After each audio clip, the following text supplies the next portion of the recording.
Ça y est, le Global Reveal, l'annonce mondiale globale du chapitre de l'année 2024 de The Elder Scrolls Online est sorti hier soir. Ça y est, je vais pouvoir réagir un petit peu à froid sur ce qu'on a vu hier soir. Alors, je vais pas rediffuser tout le stream en entier, j'ai juste pris des captures d'écran et revenir également sur les fragments et la lettre que des influenceurs ont reçu dès le départ, il y a quelques semaines de ça. Et là, par exemple, une image qui nous est parvenue de Désastre, qui a publié ça sur son réseau social. Quand les lettres étaient arrivées, j'ai peiné à trouver des lettres en version française, donc merci à lui d'avoir publié sa lettre, qui est du coup en langue française, qu'on va pouvoir scruter ensemble. Donc déjà, le packaging était reçu avec des feuilles automnaux. Salutations, je vous demande de rassembler vos alliés et de vous diriger vers le littoral du sud-ouest. Je suis en train d'enquêter sur un groupe de mes semblables qui a abandonné le pacte. Alors évidemment le pacte vert, hein, c'est pas le pacte de Kureben. Et j'ai besoin de votre aide. Ils semblent être à la recherche de quelque chose de très important. Ils sont bien armés et sans aucun doute dangereux. Alors restez sur vos gardes. À ce que j'ai pu comprendre, leur plan a un rapport avec le fragment qui joint à cette lettre. Examinez-le attentivement et venez me faire part de vos conclusions au bois de gratte. J'imagine ça va être la quête de prologue. Nous parviendrons peut-être à résoudre cette énigme ensemble. Ne laissez pas les prétendus empereurs ou les ruines des Saliaki, ou Saliash, vous ralentir. Et surtout, ne touchez pas un mot de cela à ma sœur. Elle est tout à fait capable de s'attirer des ennuis sans votre aide. Béragon. Alors sa sœur étant évidemment Evely Flashvive, puisque Béragon nous l'avons rencontré dans le prologue de Blackwood, et dans Blackwood assez brièvement, ceci dit. Alors, cette lettre. Déjà, les gens, il faut bien savoir que de plus en plus de curieux se tournent vers les data miners. Généralement les articles, les futurs articles, que dis-je, de la boutique à couronne, les images promotionnelles. Et il y a eu pas mal de choses nordiques qui ont été dataminées. Alors au début on pensait à Blanche-Rive, d'autres pensaient à Fort d'Hiver, enfin voir Fort d'Hiver au grand complet. Et puis Solstheim, puisqu'il y a eu les caisses qui sont actuellement en ligne, qui laissaient penser que nous irions vers Solstheim. Bon, après il y en avait d'autres qui pensaient plus au Bosmer, parce qu'il y avait de plus en plus de costumes et d'armures Bosmer qui allaient apparaître. Et bon, la plupart d'entre elles sont déjà sorties et déjà indisponibles, ce qui est un peu dommage pour le rôliste Bosmer qui n'était pas en ligne à ce moment-là et qui a raté tout ça. J'espère que ça va revenir très vite quand même. Du coup, on va s'orienter plus du côté des personnes qui pensaient qu'on irait chez les Bosmer. Déjà, Béragon, hein, un elfe des bois, frère de Evely Flashvive, des feuilles automnaux, sachant que beaucoup de personnes attendent Falinesti. Je vous donne rendez-vous au sud, enfin au bois de Gratte, dans le Val Boisé. Enquêter sur de vous diriger vers le littoral du sud-ouest. Bref, là concrètement, beaucoup de personnes y ont vraiment cru pour Falinesti. Bon, ce n'est pas Falinesti. Voilà. Bon, voilà, je ne vous apprends rien. Cette vidéo fait évidemment suite au react du Global Reveal. Un autre élément de cette lettre, c'est ne laissez pas les prétendus empereurs. Donc il y a des empereurs potentiels, des candidats au trône de Rubis. Je ne sais pas vraiment si cette information est si importante, si ça fera partie d'une intrigue secondaire ou quoi.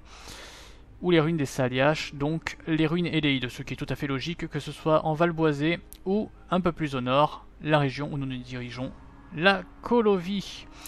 La Colovie qui est évidemment la région occidentale de Cyrodiil, les impériaux de l'ouest qui sont issus d'un métissage nordico-nédique, qui ont un esprit guerrier, une loyauté, enfin une dévotion envers les 8 divins, contrairement aux Nibonnais qui sont un peu plus raffinés, décoratifs, ouverts d'esprit, un peu plus spirituels, et surtout bons commerçants, surtout parce qu'ils n'avaient pas le droit de consommer des choses issues des terres de leur territoire. Enfin, c'est grossièrement expliqué, hein, je vous dis. Et ça, c'est donc le fameux fragment, enfin les 4 fragments réunis. Chaque influenceur n'avait pas le même morceau, mais c'était divisé en 4. Et donc on va pouvoir décrypter ça ensemble. J'ai relevé au moins 11 symboles différents. D'ailleurs j'ai oublié d'en citer un dans le Global Reveal d'hier. Alors les 11 symboles, on va commencer par ce qu'on voit le plus, les 4 arbres automnaux, donc voilà. Donc là forcément les gens se sont dit « Ah, Falinesti, ça y est, c'est les Valboisés, les arbres, tout ça ». Bon Voilà. Ensuite, on a une sorte de lyre à 2 reprises.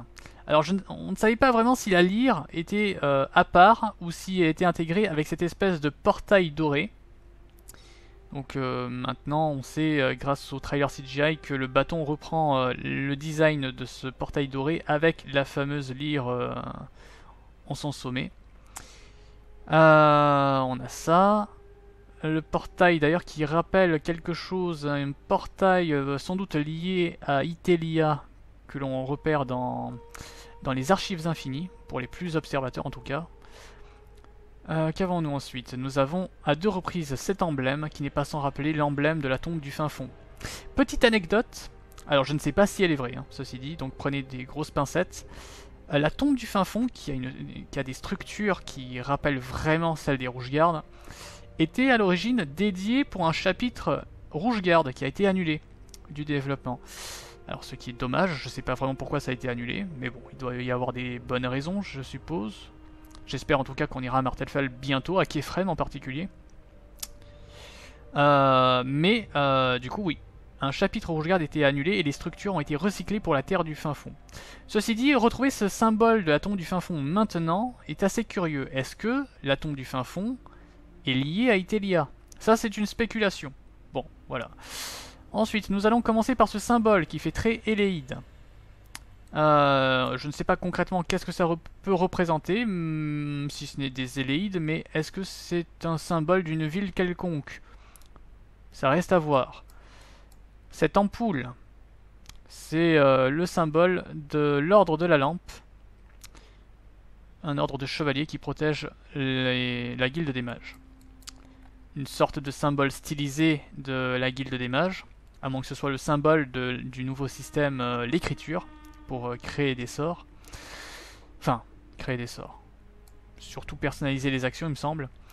D'ailleurs, je précise, hein, je vais pas revenir sur les systèmes ou trucs de gameplay. Moi, je vais vraiment me focus sur le lore, tout ce qui va servir les roleplayers en particulier. Donc, en gros, tout ce qui est attrait au lore, la cosmétique, le housing, tout simplement. Bon, voilà, ça c'est le symbole un peu curieux, stylisé de la guilde des mages. D'autres ont spéculé l'académie, l'université de Gwilym, dont on n'arrête pas d'entendre parler, dont on n'a jamais vu, si ce n'est sa succursale au bord de ciel occidental pour le machin des antiquaires, là. Désolé, je me souviens plus du nom exact. Mais des personnes ont spéculé ça, donc ça reste intéressant et à développer. On verra bien si on aura un Gwilym à Skingrad. Ensuite, nous avons le symbole de Hermaeus Mora, de toute évidence. Hein. Un œil comme ça. Voilà. Il manque les tentacules, mais on reconnaît les pupilles des gardiens. Enfin, non, des gardiens. C'était des gardiens? Des observateurs, non? Je me rappelle plus comment ça s'appelle. Bon, bref. Les petits draps à tentacules, là, avec les petits zélépifs, tout ça. La couronne de Mephala. Ça a été dur à trouver, mais pour ceux qui aiment Mephala, il ne faisait aucun doute. Et après comparaison, effectivement, ça ressemble à la couronne de Mephala dans Elder Scrolls Online en tout cas. Ce qui nous envoie, si on parle des boss-meurs, une intrigue de la marche de la Camarde sur le site automnal de Falinesti, qui nous est vivement conseillé de faire. Je sais pas si c'est si pertinent que ça, peut-être, je l'ai fait dans le doute. Je me rappelle plus exactement ce qui s'y passe dans cette quête, il faudrait que je la refasse à l'occasion. Donc si vous avez du temps à perdre, ou si vous avez vraiment envie d'avoir un maximum d'informations, histoire faire un maximum de quêtes, surtout pour débloquer d'éventuels dialogues dans le chapitre, allez-y banco. Et enfin, ah là là, j'aurais bien aimé avoir ce fragment, mais bon, je suis pas un influenceur influent. L'emblème de Skingrad. Et oui, ce ne sont pas les 2001, c'est pas un truc lié à Rajin, c'est pas un truc lié au Khajiit, c'est Skingrad. Les deux 2001. D'ailleurs, je trouve toujours autant curieux que ce symbole soit celui de Skingrad. Je sais pas qu'est-ce qui justifie que Skingrad ait cet emblème-là. J'aurais plus pensé, je sais pas moi, que... J'aurais pensé en fait que c'est un lien avec Janus Asyldor, le comte vampire dans TES4. Pour le thème nocturne, les lunes, tout ça, surtout les couleurs noires et rouges. Mais j'aurais plus pensé qu'à l'époque de Tezo, l'emblème ce serait peut-être le faucon de Rislav Larich, celui, le roi, enfin Larich ou Larich, je sais pas, le roi colovien qui a mis une dérouillée à l'empereur Gorius, et c'était le début de la fin de l'empire alessien. Ça aurait été un symbole plus fort pour Skingrad, mais visiblement ce symbole a peut-être une signification qui, j'espère, sera résolue dans ce chapitre. Je veux avoir une explication sur ça, on n'en a aucune à l'heure qu'il est. Et enfin, dernier emblème, celui-ci, au centre de cette espèce de portail, qui semble être l'emblème du prince des draps Meridia, mais stylisé. Ça reste à voir exactement en quoi ça consiste. D'autres pensent que c'est Itelia, d'autres disent Meridia, bref, on verra. D'autres commencent à spéculer qu'en fait Itelia est Meridia, mais j'en doute fort. Bref, ça c'était avant le teaser, puis nous avons eu le teaser, et hier soir donc le chapitre complet. Enfin, le chapitre complet. Ah, j'ai hâte, hein. Ça fait 7 ans que j'attends, donc j'ai hâte, oui.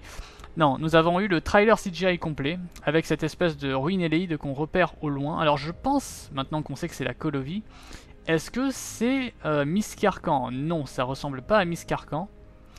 Peut-être une autre ruine, peut-être que c'est au bois de Gratte, peut-être que la quête prologue va être le moment où on va libérer le prince des draps Itelia. Donc une ruine quelque part dans le Val Boisé. Après voilà, les trailers CGI ne sont pas très représentatifs de ce qui se passe in-game, hein. C'est vraiment des représentations grossières de ce qui se passe dans le jeu. Donc ils ont une sorte d'artefact qui se font chourave par Torvezar, qui s'en sert pour ramener son prince des draps, oublié de tous, Itelia, que voici. Elle est bien, hein. Elle est bien. Sur son front, je crois que c'est son symbole. Du coup, ce qui diffère pas mal de ce qu'on voyait dans l'espèce de portail sur les fragments. En tout cas, j'en déduis que c'est son symbole parce qu'on insiste beaucoup sur ce symbole-là, même là où elle est revenue d'on ne sait où. Sur le sol, il y avait des sortes de runes dédriques avec ces symboles-là en particulier. Donc ouais, non, je pense que c'est vraiment son signe. Elle est sympa, et d'ailleurs pour ceux qui veulent, apparemment il y aurait une statuette à l'effigie d'Itelia qui est en vente sur le site officiel de Elder Scrolls Online ou Bethesda. Ça reste à vérifier, moi comme je m'en fous un peu, je vous avoue que je m'y suis pas trop penché, mais je le précise quand même pour les intéressés. Et bien évidemment, Skingrad. Ah là là, cette ville. Très très aimée de tous d'ailleurs. Une ville à la conception assez originale et unique parmi toutes les colonies de Elder Scrolls 4. Rien que les murs de la ville, vous constatez que c'est assez différent. Bon, chaque ville a des tours différentes, mais même la conception de la ville était d'ailleurs reconnue à l'époque comme étant une des plus réalistes parmi les villes médiévales des jeux vidéo. Entre les machicoulis, qui malheureusement, après vérification des images du jeu en live Elder Scrolls Online de Skingrad, sont absentes. Mais même en termes de sécurité, c'est-à-dire comment accéder au château, comment accéder dans la ville, tout ça, ça en faisait une ville vraiment, vraiment bien pensée, bien conçue. Là, c'est un peu différent dans Elder Scrolls Online. Est-ce que c'est bien? Est-ce que c'est pas bien? Je sais que beaucoup vont grincer des dents. Beaucoup ne vont pas vraiment aimer ce Skingrad-là. Parce qu'ils voulaient vraiment le Skingrad qu'on avait connu dans Elder Scrolls 4. D'un autre côté, c'est bien de constater que la ville a évolué, que comme toutes les autres villes qui sont apparues dans Online et qui, déjà auparavant dans les jeux solo, ne soient pas un vulgaire copier-coller. Et du coup là, donc, nous sommes orientés, si je dis pas de bêtises, depuis... enfin, on s'oriente en direction du sud-est, si je dis pas de bêtises, avec le château de Skingrad dans les hauteurs, sur une autre colline, le quartier de la chapelle de Julianos, et le quartier de la ville haute avec les bâtiments de guilde qui sont actuellement des vignes. Et j'aime bien un peu cet aspect-là, même si au début je suis un peu grincé des dents et je pensais que c'était juste pour le CGI, parce qu'en vérité, si vous voulez, j'avais connaissance par les data miners, maintenant je peux vous le dire concrètement, de bâtiments, notamment le bâtiment de la guilde des mages et de la guilde des guerriers, ainsi qu'une des tavernes se trouvant dans ce quartier-là, qui ont été reproduites à l'identique du jeu de 2006, de TES4 Oblivion. Mais apparemment, je ne sais pas ce qu'ils en ont fait de ces bâtiments-là. Est-ce qu'il y a eu un changement dans la programmation? J'en doute, parce que même les textures, les toitures, tout ça ne sont pas les mêmes que dans TES4. Ça reste à voir, ça reste à voir. Je demande à voir Skingrad plus en détail. Mais je sais même pas si la ville va évoluer en cours de quête. J'espère pas parce que concrètement je préfère que la ville reste telle qu'elle. Mais c'est bien de constater que la ville est en cours d'évolution. D'ailleurs on reconnaît là le pont ouest et le pont est. Et est-ce qu'il y a... Ah, il n'y a pas les accès intérieurs vers les villes. Il n'y a pas les accès... Vous voyez, quand vous rentrez là, Machikuli, bam. Ensuite, les flèches, bam. Pour accéder à la ville, vous êtes obligé de passer le pont, de rentrer derrière, entre les grandes murailles. Là depuis, si vous rentrez dans la ville depuis l'est, flèche, bam. Mais pour rentrer dans la ville, vous êtes obligé de traverser toute la route d'or, qui là semble être une rivière, donc c'est même pas la route d'or visiblement. Bref, et pour aller au château, vous êtes obligé de passer dans le quartier ici, remonter, et passer encore des machikoulis, passer le pont, voilà. Bon, c'est là pour le coup, tout ce système bien pensé n'est pas encore opérationnel.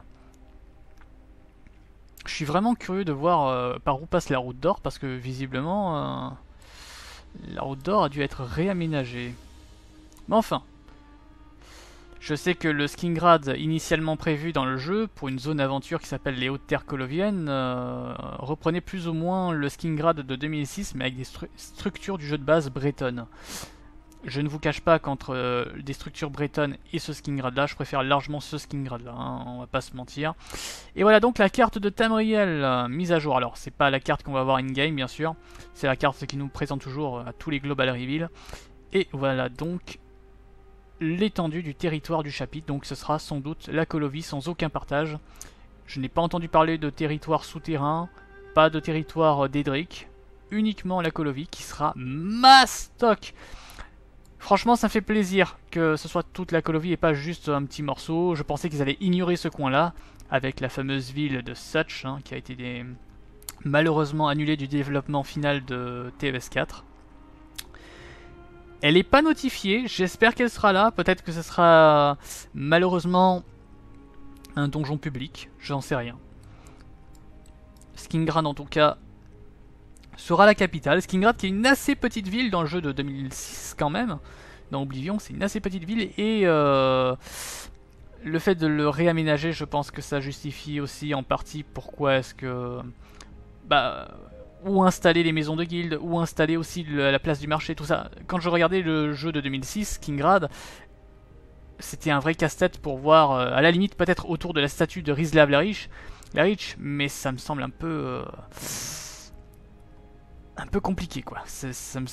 Même s'ils allaient espacer tout ce qui faisait le charme de Skingrad de 2006, avec ses bâtiments d'encorbellement, dans des ruelles serrées, étroites, tout ça, non là ça va être bien espacé comme on va le voir après. Bon, après, cela dit en passant, Sarchal, je sais pas si elle sera là, la ville de Sarchal. Et on aura donc 3 régions.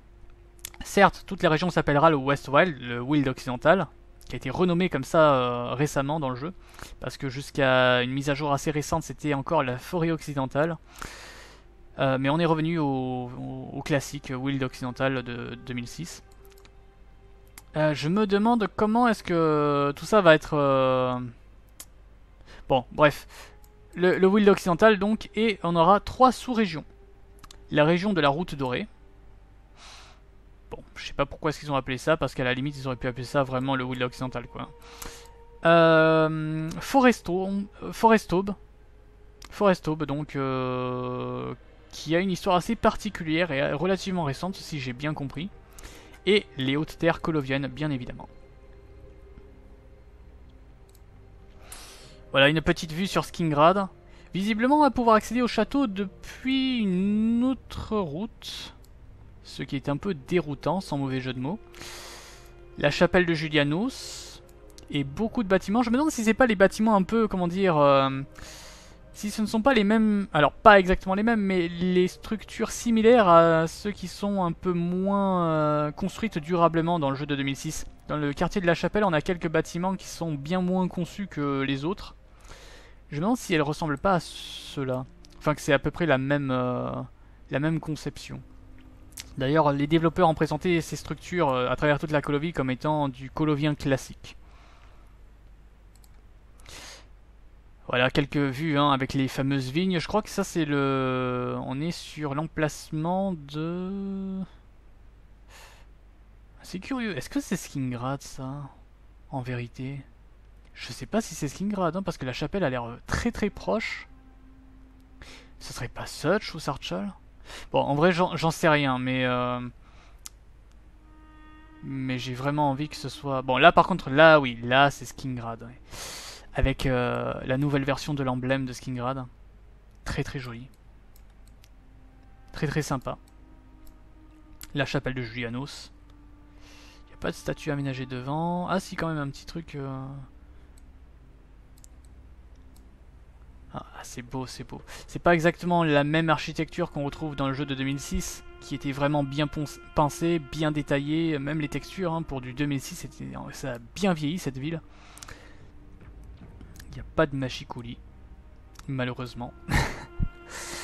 Je crois que ça derrière c'est le château de Skingrad, ouais, sur une colline qu'on voit un peu ici. Faudra que je compare un peu tout ça, un de ces quatre.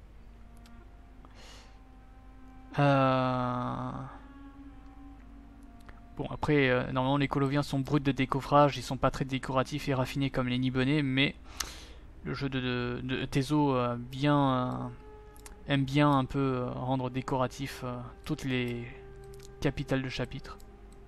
Et après, de toute manière, Skingrad c'est une ville de riches et mondains, de mondanité, qui doit quand même présenter tous les peut-être les aspects raffinés, aussi rares qu'on retrouve en Colovie, mais que l'on retrouve à Skingrad, je suppose. Je sais pas si ce que je viens de dire a un sens là. Bref, non, Skingrad c'est vraiment... ce serait pas déconnant de voir tout le côté raffiné des Coloviens. Pour simplifier. Ça risque d'être aussi très animé visiblement avec une sorte de drôle de marionnette. Je suppose que ça va être une emote ou une... Ouais, peut-être une emote qu'on va débloquer en jeu cette année.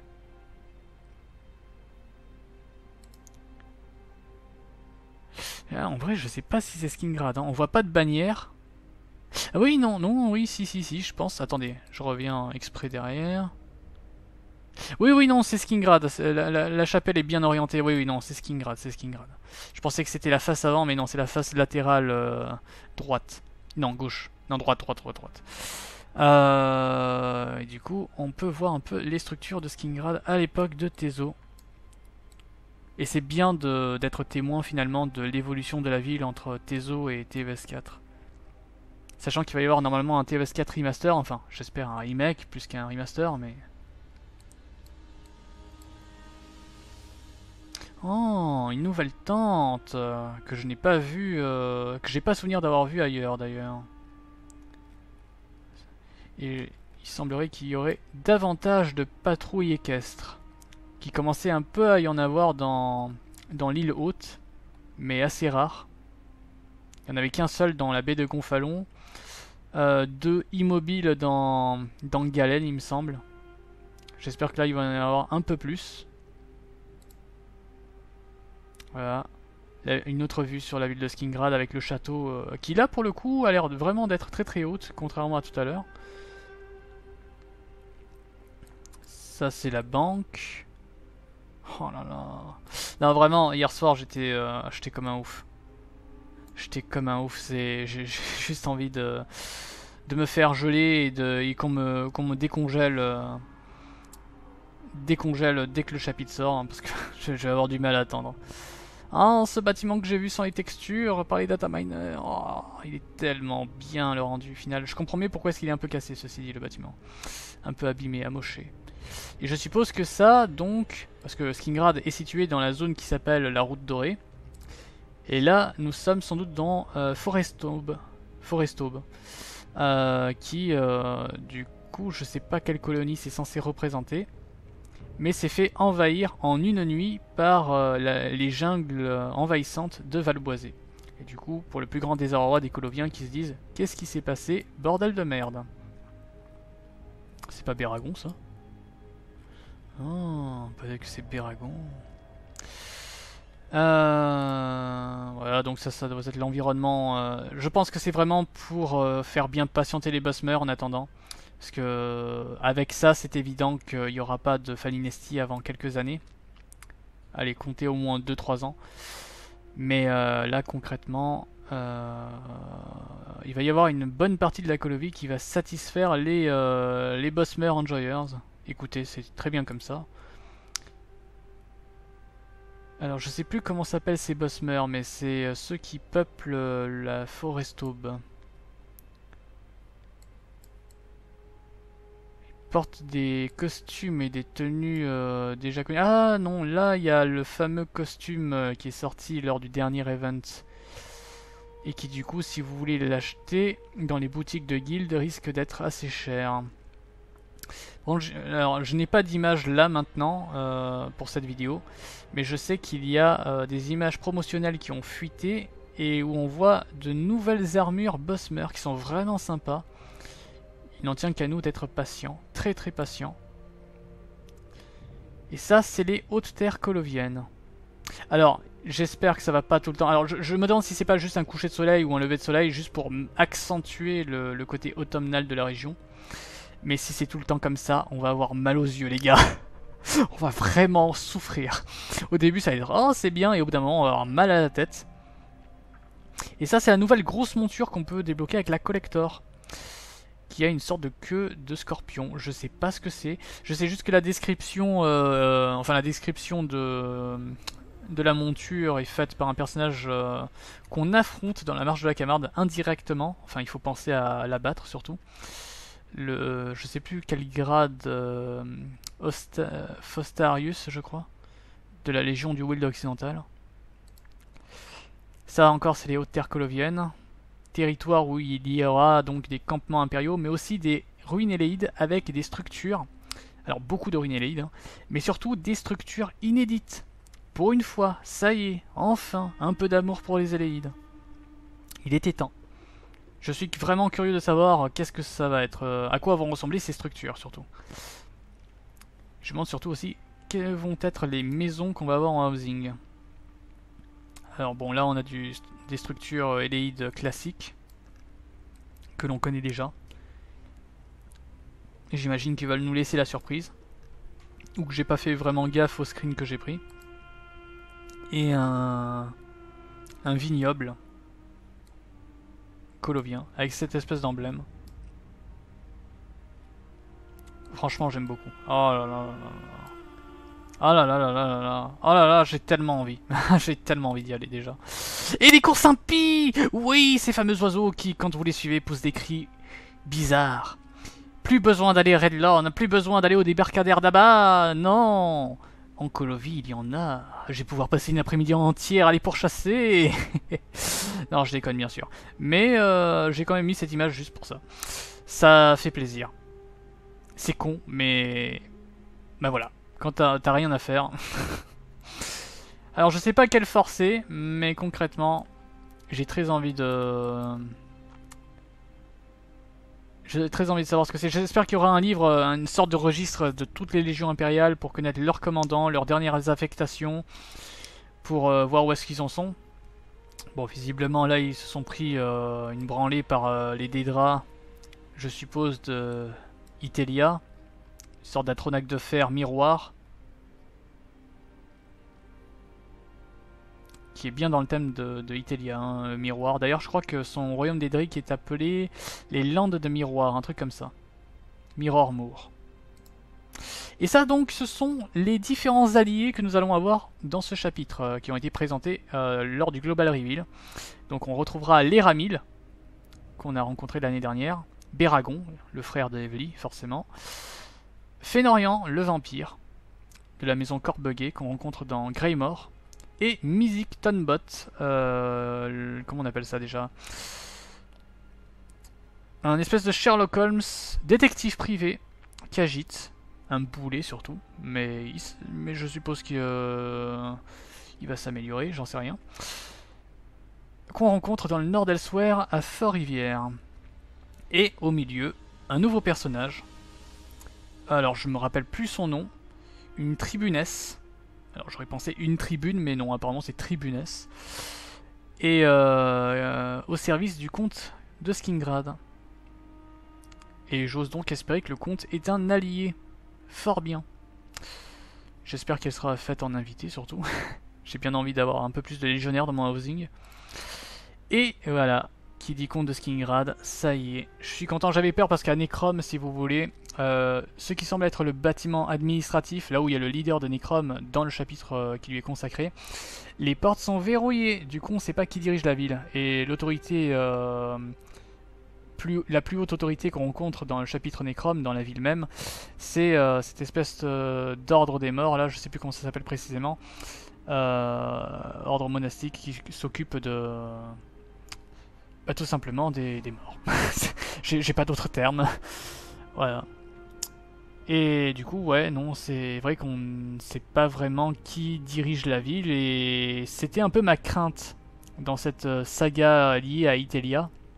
Est-ce que les dirigeants des colonies n'ont pas une grande importance? Bah, au final, oui, Calanthus, il fallait qu'il apparaisse. Son nom est Calanthus, révélé en 2016 lors d'une interview spéciale avec l'ancien Lore Master Lawrence Schick, qui nous l'avait décrit comme un opportuniste rusé qui est à la tête d'un peuple relativement militarisé et lui-même est ambitieux. Il a réussi à extraire la Colovie du plus gros des troubles qui touchent actuellement Cyrodiil. Vous savez, la zone PVP qui est sujet à une guerre entre 3 alliances. Eh bien, la Colovie est relativement intacte grâce à cet homme. Cet homme ambitieux, qui a une sorte de couronne bizarre qui ressemble à... Je sais plus comment on appelle ça, mais qui est utilisée par les Bretons, donc ça me dérange un peu de voir ça, mais bon. Il a un physique à la Abner Tarn, vous ne trouvez pas? Bon, ce n'est pas Abner Tarn, hein, il va pas retirer son masque et dire en fait je suis vivant. Non, non, non, non, c'est bel et bien Calanthus, et on retrouve d'ailleurs notre allié, je crois que c'est elle. En tout cas, ça ne peut pas être un clone. Bref, Calanthus, qui, du coup, avec les événements qui se profilent, a l'air d'être quand même un bon gars, même si, voilà, c'est un opportuniste et il saisit la moindre opportunité, moindre faiblesse chez les Khajiit ou les Bosmer pour annexer leur territoire. J'ai l'impression que la campagne d'Arencia est surtout motivée par ce qui se passe chez lui, la crainte que le Val Boisé s'étende un peu trop en Colovie et du coup se dire, bon bah les gars, on envoie la Légion et on va faire le ménage. Ce qui a échoué malheureusement parce que le commandement de la Légion, enfin le général qui l'a mandaté pour cette campagne, était corrompu, lié à la secte de Brûle-Pierre de Javatarn le Nécromancien, et donc qui servait les intérêts de Molakbal. Malheureusement. Une armure. Voilà, ça n'a pas été présenté hier soir. Je sais pas d'où vient cette image, mais elle a été relativement leakée ou présentée. Il y a plein d'images qui ont été leakées, mais celle-là en particulier, pour ceux qui me connaissent, et je pense que majoritairement ceux qui viennent ici sont fans des impériaux. La nouvelle armure. Alors je sais pas comment elle s'appelle exactement. Legion West. Est-ce que c'est West ou West Wild? Ce qui serait donc la fameuse légion que nous affrontons dans dans la marche de la Camarde, et qui seront vraisemblablement nos alliés dans le Wild occidental, j'espère. Et l'emblème donc de la légion, sorte de... comment on appelle ça déjà? Ah, le truc de Noël là. Bon, ça c'est pas exactement ça, hein, mais... là une sorte de fleur de lys. Et ces deux symboles d'ailleurs que l'on retrouve sur l'ancien mobilier, alors l'ancien mobilier impérial colovien. Vous savez, ces meubles nuls du jeu de base, qui sont des meubles bretons, mais qui, en fonction des textures qui sont appliquées dessus, c'est breton, impérial colovien ou impérial nibonais. Et du coup, le impérial colovien utilisait ce symbole-là et ce fameux symbole qu'on retrouve également sur le bâton. Donc je suppose que c'est vraiment lié au Wild occidental. L'armure légère, l'armure moyenne et l'armure lourde, qu'on voit pas beaucoup parce que le bouclier le cache. En tout cas, je suis très très hypé par ce qui arrive. Un peu déçu que les montures de la collector soient vraiment... D'ailleurs ça c'est si vous achetez maintenant la collector, ou vous précommandez dès maintenant le chapitre, Ouais, non, sans que ce soit la collector. Si vous achetez immédiatement, vous recevez ces montures et ce pet. Qui ont l'air d'être Elleid, je suppose. Un nouveau familier. Oh, c'est sympa, un corbeau qui n'a pas les yeux fluorescents comme ceux de l'imote où tu appelles le corbeau sur ton bras. Ah, c'est sympa ça pour ma crevasseuse. Bon. Et un costume, alors qui n'est pas impérial, mais Bosmer, il me semble. C'est celui du pêcheur de l'Astride. Alors je dis peut-être que c'est Bosmer, mais... bon, j'ai un doute. Après, l'Astride, c'est pour les Coloviens et les Elfes des Bois, bien évidemment. Ainsi que les nouvelles caisses qui seront ceux du l'anniversaire du diamant, avec les 4 compagnons. Enfin, les 5 compagnons, mais du moins Abner Tarn, l'Iris Titan... comment il s'appelle, Varena Kidarios et le Rouge-Garde. Le Rouge-Garde, le capitaine Saïsaan, bien évidemment, qui sont représentés dessus. Pas le Vestige, pas le traître Manimarco, et j'imagine les cartes au trésor de la Colovie. Enfin, du Westwild. Pour ce qui est de l'édition Deluxe, cette fameuse monture... Trois émotes liées à la Colovie. Donc j'imagine que c'est vraiment très lié sur le vin, hein, vous savez, les vignes de Skingrad et tout. Avec une emote sommelier. Le dog de guerre de Skingrad, il me semble. Bon, c'est dommage que ce soit un ancien modèle, juste retexturé bêtement, mais un memento, ouais, un memento. Et le style de tenue signature de cette collector, c'est la tenue de vedette de Skingrad, dont on a un aperçu ici. Bon, ça fait très breton, mais encore une fois, les impériaux, c'est pas que du romain. Si vous voulez, on a l'habitude de dire que les impériaux, ça fait romain parce que légion impériale, mais je pense que, et je commence à accepter l'idée qu'en fait c'est vraiment la légion impériale qui fait très romaine, et le reste c'est tous les ordres chevaleresques de Cyrodiil, les mercenaires, tout ça de manière générale. Bon, c'est un visuel un peu plus médiéval, occidental classique. Je suppose que aucun Penjin ne va porter cette armure là dans le jeu. Enfin pour l'instant j'imagine que dans les images qu'on a vues tout à l'heure, par exemple ici, là, j'imagine que ce sont des placeholders. Et je salue que les placeholders dans ce cas utilisent des motifs artisanaux nouveaux. Puisque je me souviens que pour Blackwood, les placeholders utilisaient des armures bretonnes du jeu de base et c'était un peu chiant. Et oui, d'ailleurs, cela dit en passant, c'est la fameuse armure lourde de la Légion du Wild Occidental, ou de la Légion de l'Ouest, en fonction de comment ça s'appellera. Et Calantus porte la fameuse armure Exos, le remake du style impérial de base, armure légère. Et visiblement, c'est pas la robe, donc c'est vraiment juste le... Ok, très bien. On dirait l'impresario qui dit « Comte, mes marchandises se retrouvent dans la jungle de Valboisé. Je peux plus offrir les récompenses d'event. » Eh bah tant pis, plus d'event. Bref. Voilà pour l'analyse à froid.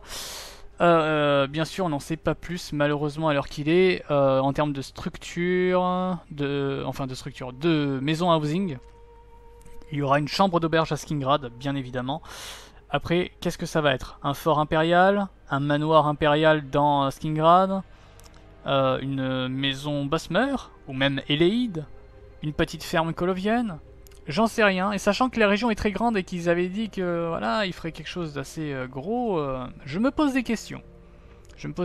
Est-ce qu'on va avoir beaucoup de choses nouvelles, tout ça? Plus de 3 maisons dans une région?